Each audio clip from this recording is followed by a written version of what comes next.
Hey everyone, how's it going? Welcome to this Final Fantasy IX Intermission, which I'm doing because I was preparing to fight Final Fantasy IX's super boss, Ozma, and in doing so I was hit with a few unpleasant reminders.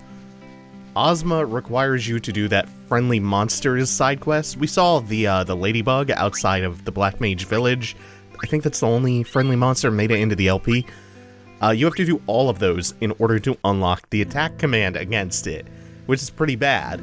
But worse yet is that Ozma also requires you to do part of the Chocobo side quest in order to get to some of the friendly monsters. And it requires you to fully upgrade the Chocobo to reach the area that Ozma is in. And that truly sucks. So this intermission is going to be about Chocobo Hot and Cold and the Chocobo side quest and chocographs, which is just the worst minigame in a Final Fantasy. First up, you can get a Chocobo by going to the Chocobo Forest near the Q Marsh on the Mist Continent. Anytime you see Chocobo tracks in the overworld, you can use Geishel Greens to summon your Chocobo and ride it around. The base Chocobo can only traverse normal terrain that Zidane can walk on, so no cliffs, no water. But you can upgrade the Chocobo, and that's where Hot and Cold comes in. You can play this minigame in the forest to start out for 60 gil a pop. 60 gil gets you 60 seconds. You run around this area tapping square to make the Chocobo peck at the ground, and depending on how intense its reaction is, you know you're close to a random treasure. Once you find the exact right pixel to peck at, you'll see a depth meter appear, and you just mash square to peck at the ground until it hits 0, and then you unearth the treasure. Your Chocobo's beak will get stronger over time, which makes the unearthing process faster, and you'll get points for the item. Sometimes the treasure is a chocograph. Chocographs are places in the overworld where you can play that same hot and cold minigame to find fixed treasures as opposed to random ones. Except here, you get a good hint about the general area it's in via the picture, and some description on the chocograph itself. The rewards are honestly often pretty good. And it's not nearly as annoying to play in the overworld as it is in the forest or the lagoon later on. Like, we got 2 Germanus boots there that teach auto haste. It's not bad. The rewards are either usually a good Tetramaster card or useful items, and later chocographs can even reveal ultimate weapons for characters. And note that you cannot dig treasures up without their chocographs. The points that you get for playing Hot and Cold, by the way, can be traded for items. There is one way to make Hot and Cold way less intolerable if you're on the PC version, and that's to cheat. To use the built-in cheats. Pressing F1 will massively increase the game speed, but it doesn't affect the timer for some reason. So you can get to 4 items with relative ease. And that will add 10 seconds onto the clock and also double all the subsequent points you get for discoveries from that point on. At 8 items, the game will end prematurely and you get a big bounty of points. People are able to do this consistently somehow without the use of the cheat, and it boggles my mind because this minigame sucks. It is so awful. It is so just deeply terrible. You saw before how slow the process of actually pecking at the ground is, every animation that has to play out, and just how pixel perfect you have to be to get some of these.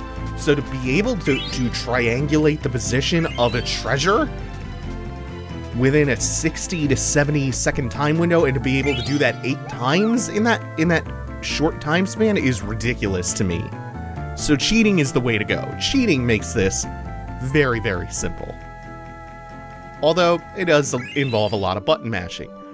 So anyway, specific chocographs can lead you to upgrades for your Chocobo, and new areas to play Hot and Cold in, like the lagoon, which we get access to after this chocograph that I'm showing now. And also note that sometimes later chocographs won't be discoverable until you come back to them with an upgraded Chocobo. Like the lagoon and the forest just won't show you certain chocographs yet, or let you collect them. Anyway, the upgrades in order are shallow water traversal, so anywhere the water is light blue, then you'll be able to traverse mountains after that. which means you can just go straight up sheer cliffs. Then there's the deep ocean upgrade, which means there are no limits to how far out into the water you can go, including the dark water. And the final upgrade is the Golden Sky Chocobo. Man, I've said Chocobo so many times that it's already a made-up nonsense word, but it's losing any meaning that it had to me. The final Golden Sky Chocobo gives you access to a pseudo airship, and it also allows you to access the Chocobo Air Garden, indicated by the black moving circular shadows in the overworld. When you find them, use the Sky Chocobo and a pepper to fly up to the garden. That is the final venue for Hot and Cold, and the location where we will get to fight Ozma, which we will do next time. Thank you all for watching. I got way ahead of the video, and am only now just finding the golden upgrade for the Sky Chocobo. Oh well, we're gonna let that finish playing out, but thank you all for watching. We will fight Ozma next time. Do the like, comment, and subscribe stuff, I guess. And there's a bell, but YouTube really sucks, so even the bell might not do the thing that it's supposed to, but it helps. It helps you and it helps me, so please do the things. Please do all the things in the doobly-doo too, like the Patreon and all that other stuff. That'll be good. I don't know what this inflection is, but it's getting real high. Take it easy, have a good one, y'all.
Wait.